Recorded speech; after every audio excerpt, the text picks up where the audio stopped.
I know a lot of you. I know a lot of you know that I was a U.S. fellow in Turkey. Duh! I learned from the best. So a lot of you know that I was U.S. English language fellow in Ankara for 2 years, and I never really talked about it. So I'm talking about it now with my buddy, who is a U.S. English language fellow now. He was one in Kazakhstan, and he will be one in Tajikistan. His name is Francois. He's got a big YouTube channel, and so yeah, we're going to be talking about some different aspects of being a U.S.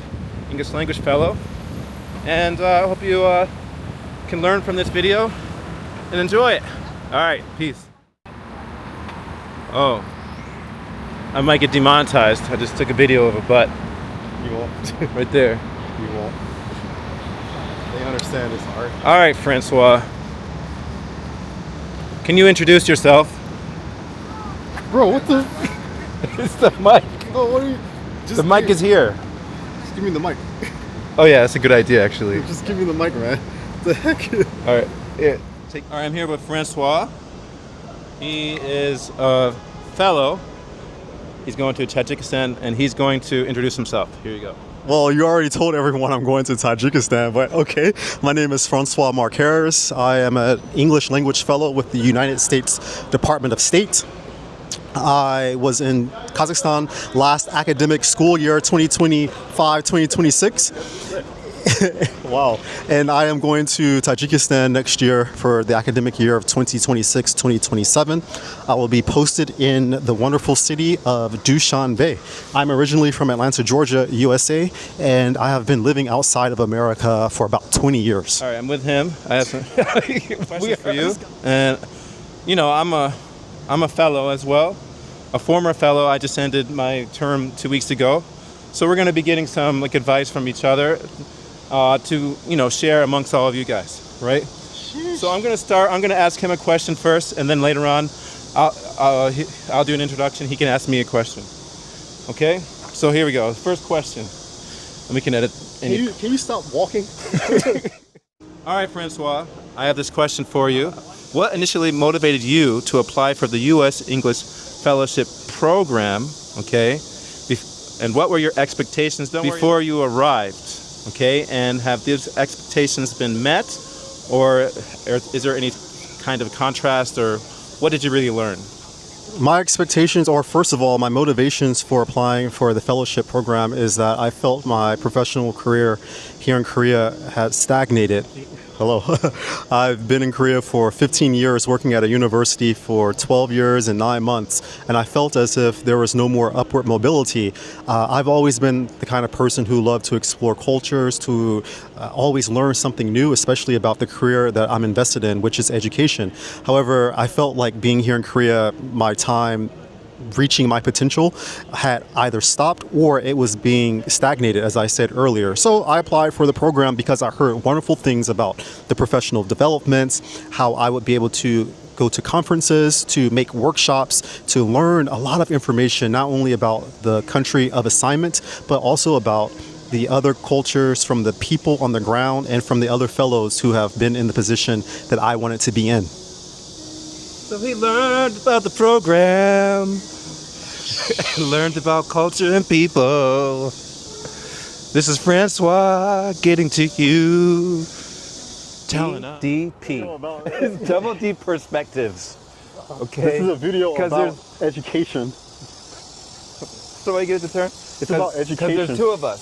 So it's double deep perspectives. That's what, if you're on my channel and you know the other meanings of the acronym, you're in the wrong channel. All right, this is an education channel. It is, and not that type of education. So here we go. And I have these questions. They're on my phone. You know, I'm Gen X. Gen X was 2010. Back to him. So 1, 2, 3. All right, here we go.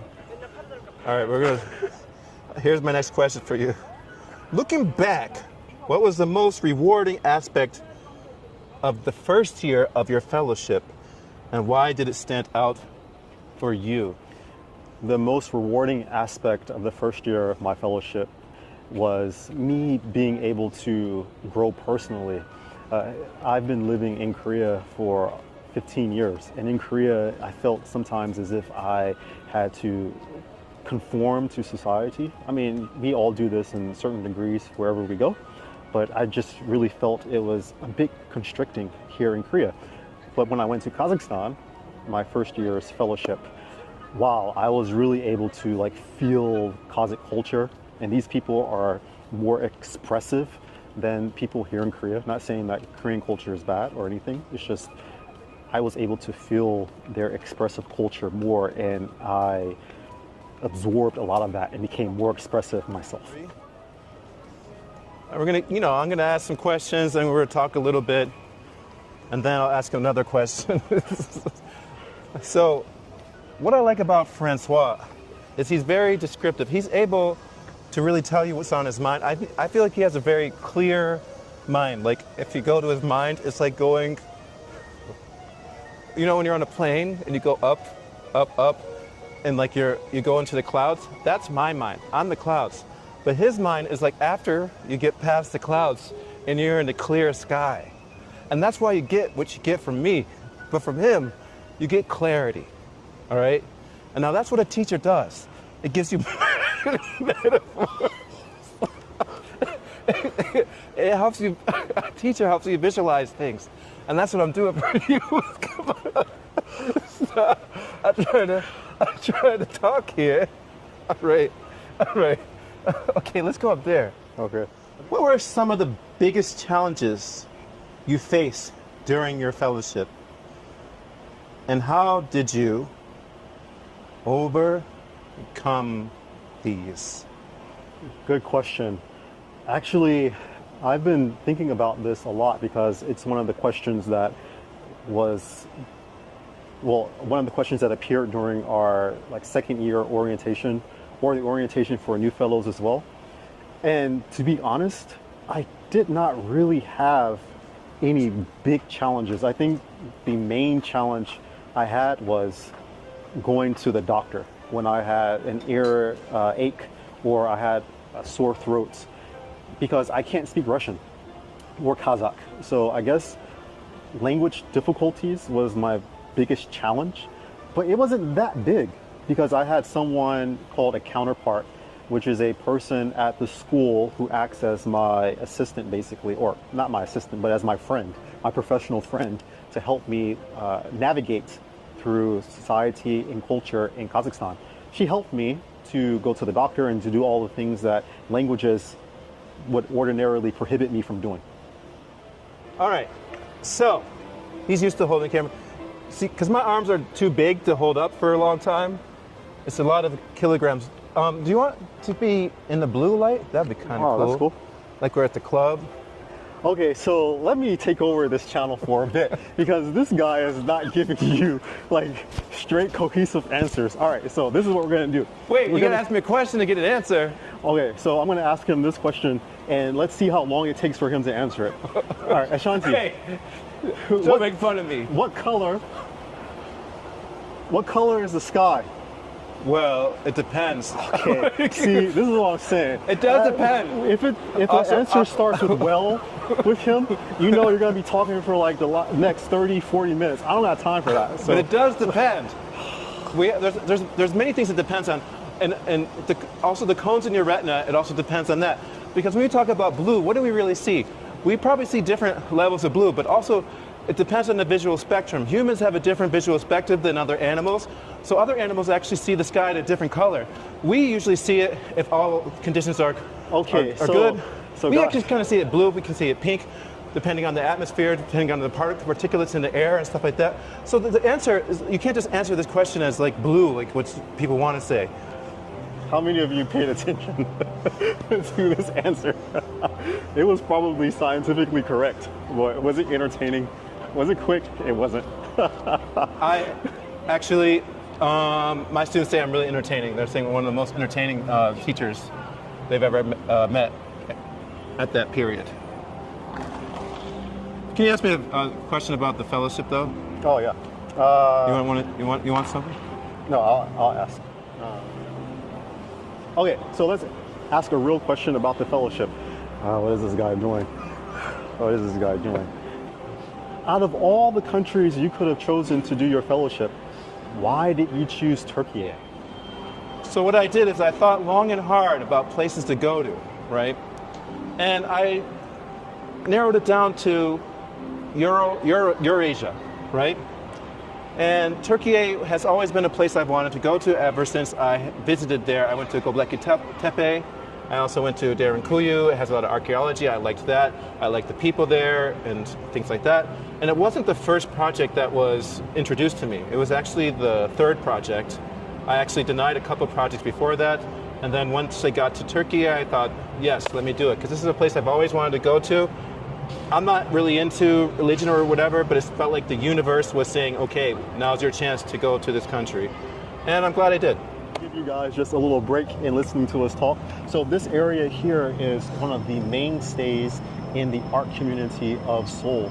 There are a lot of exhibitions here, from Pokemon to just paintings and sculpture art exhibitions that come here. There's even comic book exhibitions that come here.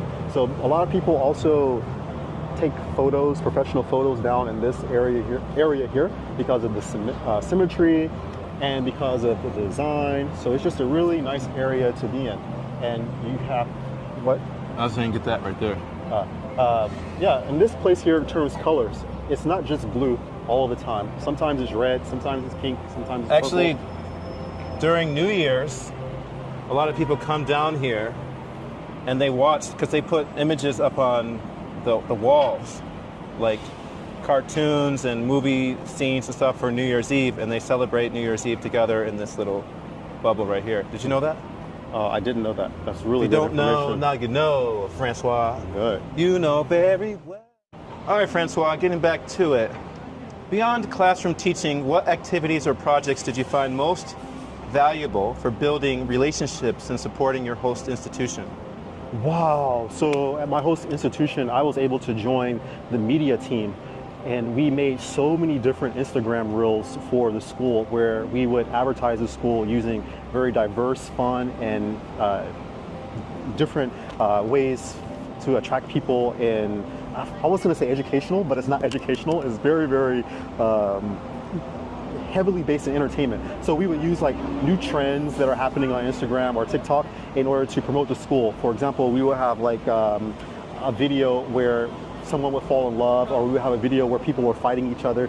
These are all trendy videos happening on TikTok, which we would repurpose for advertising the school. So that was something that was very useful and very fun to do outside of my primary and secondary responsibilities. All right, a follow-up question. Okay, yeah, how about some specific secondary projects you were able to do? Can you tell me about those a little bit? My secondary projects, you mean as far as like access programs? Anything that you kind of initiated, like yourself? Okay, so actually on the weekends I would have access classes where I would go to the countryside and I would teach teenagers in high school or middle school. Sometimes when there were no access classes to do, I would initiate going into my community and teaching for free at maybe, I guess, English clubs, or sometimes English tutorings where other people in the community, other English teachers would gather students and they would invite me to go, or sometimes I would ask, hey, can I come to your English club and just speak to your students or just be a part of your lessons? And they would let me come. So I enjoy just sharing a lot of the educational energy with random people in my community. All right. I have one more question for you. Okay. Now, the thing is, when I first became a fellow, I don't think I got good advice. I didn't really know what to expect, right? So this is really important. And I know everybody's project is a little bit different, so this is a little bit in general, but what advice would you give to someone who is about to begin their first U.S. English Fellowship program? My first piece of advice would be to make a ledger so you can keep track of your PAA funds. PAA is your personal, what is it, activity allowance fund. So you get a certain amount of money. It's basically like a, what is it called? An expense account. But you can only use this money for educational projects in your country. Basically. So I would keep track of all of the money that you spend on or with your PAA, keep it in your own personal ledger. I will also think about projects, personal, educational, or cultural projects. Your projects don't all need to be education based. They're going to be education based because anytime you share information is education. But you can make projects that are also culturally based or based on some aspects of society that you've noticed, and you can make conferences or workshops. I would try to get approval for those projects or to at least brainstorm projects as soon as you arrive in the country, because 10 months is going to pass very, very quickly.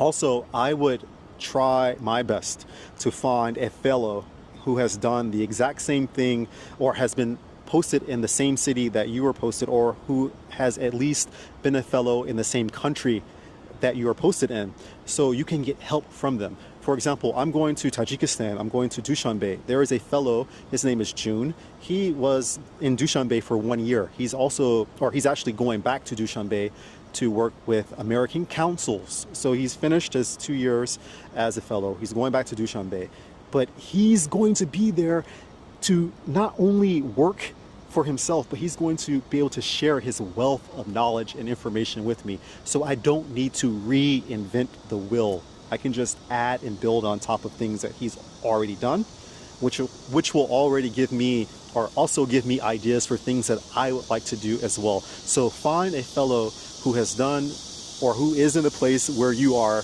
who has done the fellowship a year before you, who can give you good information about the country, the culture, workshops, and all the other educational opportunities that you will be involved in. Okay, and sometimes his advice is really good, but I just have to say this: you don't want to be too ardent within your plans, right? I've come across fellows who wanted to do something, but they were inflexible, right? So when they found out they couldn't do exactly what they wanted to do, and this is that they wanted to do this before they even reached the country and talk to people and stuff like that, they were unable to adjust. So make sure when you go there you are flexible and you learn the needs that are in the place that you're going to. And the way you do that, you can do some research beforehand. Like, for example, Francois just said there's a fellow there, so that in his new place, so that can help them out. But also, if there is no fellow, if it's a new place, research about that place, learn as much as you can, but also know that the real education is not going to be had until you get there and you start talking to people, talking to local teachers and organizations and stuff like that. So what was really good for me is I came in there with an attitude to help assist, to use my platform to push things forward. So I went in there and I assessed the needs of people. I tried to see what they would like to do or what could be done to make things better, and then see where I could come in and help that out, right? Beyond that, have a plan, especially if you're going to do this for 2 years. Of course, have a plan that's a little bit more flexible your first year, but your second year, you kind of know the game and you know how to go through these parameters.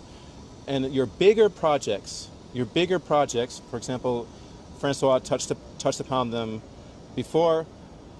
Think about what the budget would be, and yes, talk to your RELO officer and see what their idea is about this and see how possible it is. And if they encourage you, then move forward.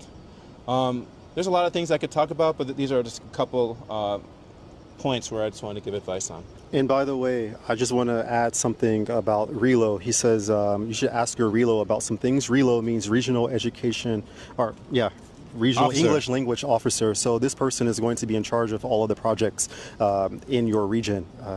This is the person that you're probably going to need to get permission from in order to use your PAA funds. So PAA, remember, Project Activity Allowance or something like that. So RELO, very, very important. Make sure you treat your RELO very well. And yeah, have a good relationship with them.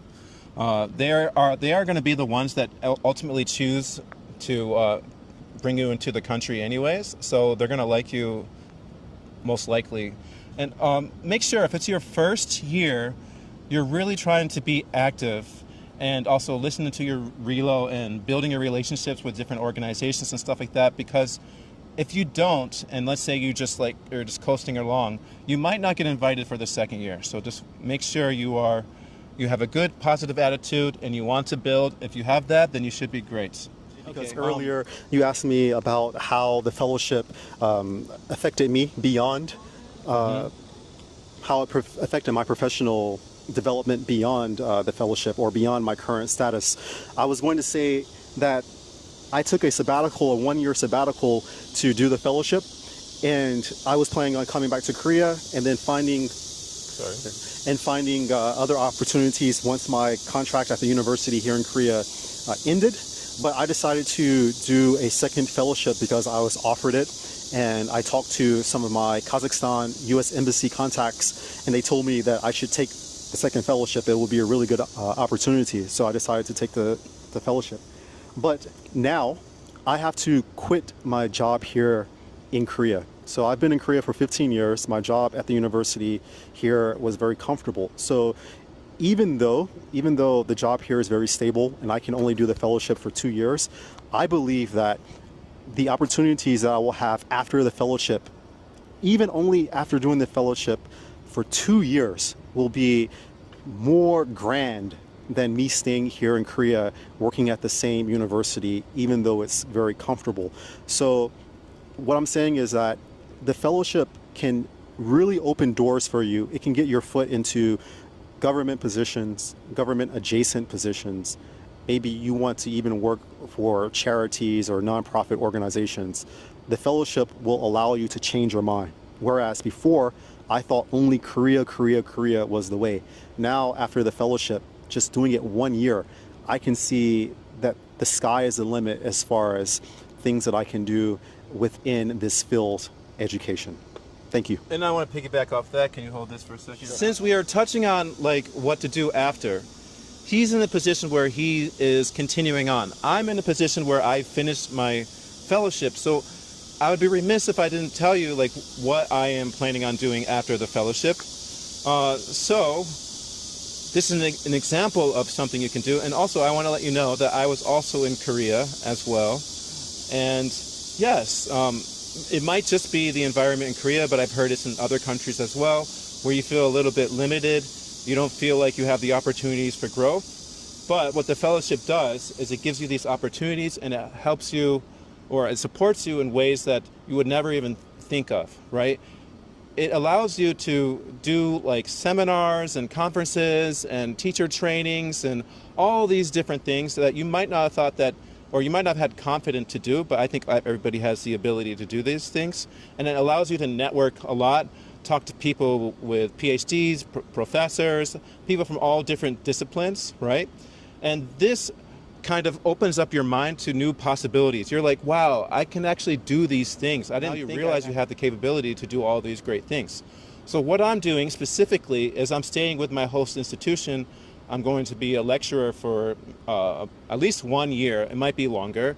And I'm also going to still continue to do trainings and workshops and conferences and stuff like that. And my bigger goal is a little bit of a secret, but I am working on something that I never thought I could ever do in my life before this. One more thing as far as what Ashanti was saying about being able to do conferences and workshops. I spoke at a conference. There were 300 people in the audience in Astana, the capital of Kazakhstan. I'd never spoken in front of that many people before.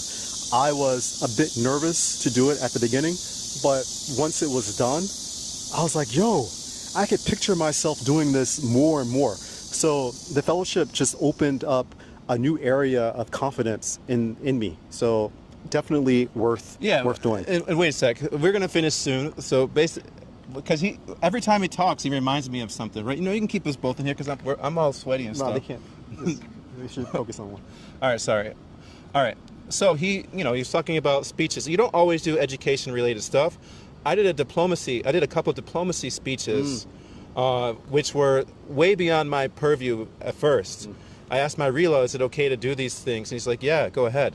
And the first one I did, I heard I did a good job, but I was extremely nervous. It was a lot of people, right? And there was also some Turkish politicians there, some really high people, some ambassadors and stuff like that. And it was just really like an eye-opening, So at first I was like really, really nervous, but then I did that, and then I was able to get connections for that. And apparently I did a pretty good job because I was asked to do that again. It's something that's not really inside the fellowship, but you'll be getting like asked to do some stuff that you might not have ever thought of before. And if it's not inside the fellowship, make sure you ask your relo. And if your relo says, yeah, go ahead and do it, then you can do it, right? Basically, the sky's the limit. Say yes to as many things as you can. Don't worry about saying no. Just take advantage of being in a new country, being in a new professional environment, and you'll do well. The sky's the limit, as you know. Okay, so thanks a lot for joining this video. Hope you got some value from it. If you have your credentials, and by the way, you need a master's degree and at least 5 years of educational experience, English language teaching experience to do the program. If you have this experience, then I would highly recommend you trying to do it. One more thing, you need your certification as well. You do? Mm-hmm. I don't have a certification. You have a PhD, maybe they let that. Maybe they let it slide. Okay, yeah. No, you have a TESOL. You don't have a TESOL? I have a TEFL. Yeah, that certification. You can get that easy. All right, so yeah. But wait, before you go, I just want to let you guys know, you can always send me a message on Ashanti Turkiye and ask questions for advice. And also, Francois, can you give your handle? Yeah, I'll give my handle at the bottom of the video. We'll also put Ashanti's handle at the bottom of the video. Wait, whose video is? I thought this was on my channel.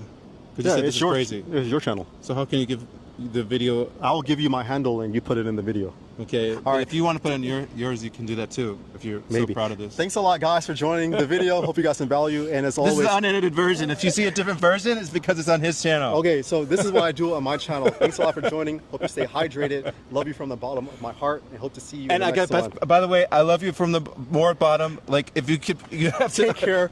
See you in the next one. You have to drill to get to the area. I love you. I love you. Like if you're drilling past the earth and getting to the other side. See you in the next one. Take care. Peace. I'll see you forever. Bow.